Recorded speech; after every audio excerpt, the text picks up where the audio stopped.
another quick one. Let's just move me out the way because, let's be honest, I'm almost always in the way on this.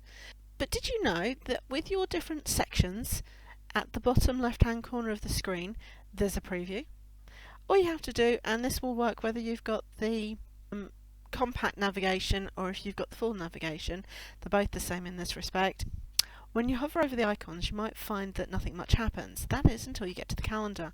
So it actually gives you a preview of where you are today and what you've got booked, and you can scroll up and down to see what you've got booked. You don't need to click, you just need to hover.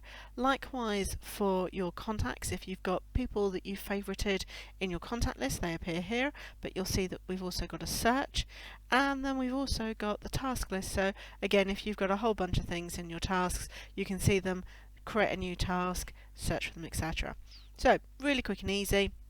You just need to hover over your icons. Hi, I'm Michelle. I am a computer trainer sharing useful tips and tricks for your everyday programs. If you like this, please give it a thumbs up and remember to click that subscribe button to be notified when new videos are published. Bye.